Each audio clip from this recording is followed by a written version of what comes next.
Good morning, friends. It's Katie here with Stay at Home Mom 101. Today it is about 5:43 in the morning. I've been up a little bit since 4 a.m. My little one, my 3-week-old, got up and she just fell back to sleep, and I figured, hey, why not make a homeschooling video about field trips?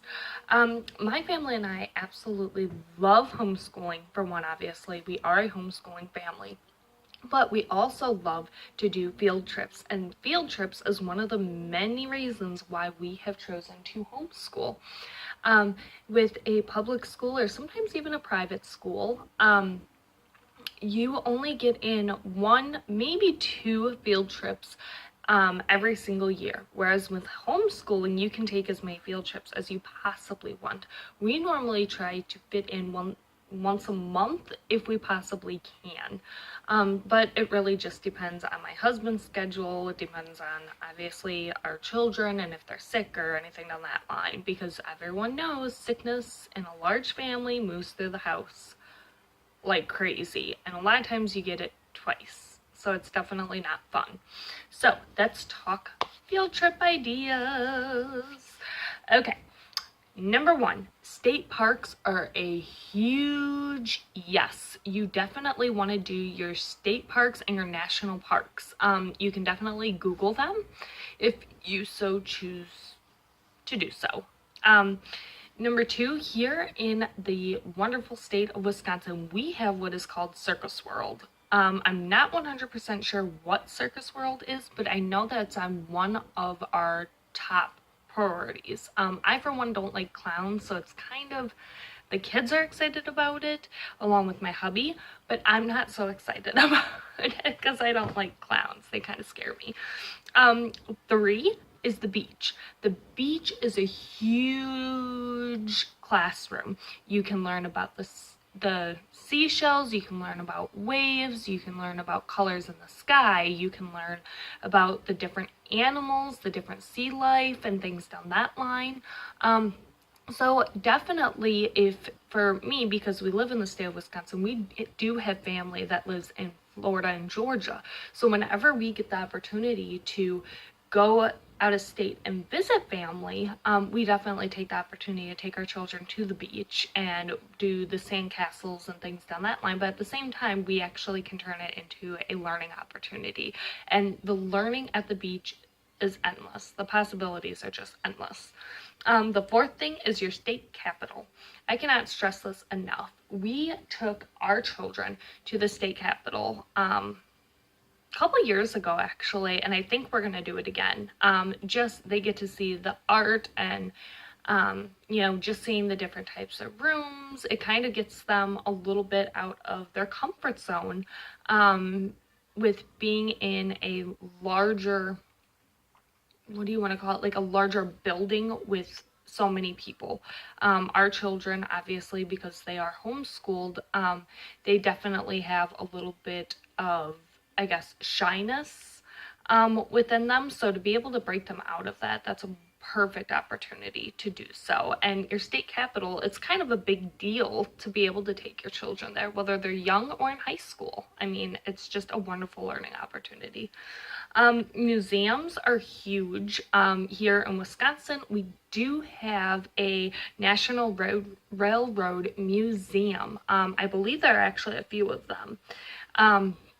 And they are so much fun. You can do a train ride, you can walk through the actual museum part, which has cars set up along with like mannequins and things down that line.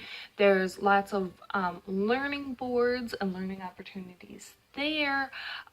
You could also do a meal train, which is a lot of fun, where you actually sit and have a meal as a family on the train. It's a little bit expensive, a little bit too expensive for our taste personally, but I hear that, the food can be absolutely wonderful. Art museums are definitely a big one as well. You definitely, in today's society, you want your homeschooled children to not feel, I guess, cut off from the world. You want to give them more opportunities to actually blossom in society, and I think art museums are a great opportunity to be able to do that. The zoo is another wonderful opportunity. You get to learn your alphabet, you get to learn your animals, you get to, learn what they eat and things of that nature. So the zoo is definitely a huge learning tool for when you have younger children like we do. Even the older children enjoy the zoo. SeaWorld is another big one for us. Like I said, we take our family trip to Florida and Georgia once a year, and oh my goodness, they absolutely love it. They get to learn about the sea life, they get to touch the stingrays, they get to feed the dolphins, and things down that line. So it's definitely a wonderful learning opportunity once again, for all of them.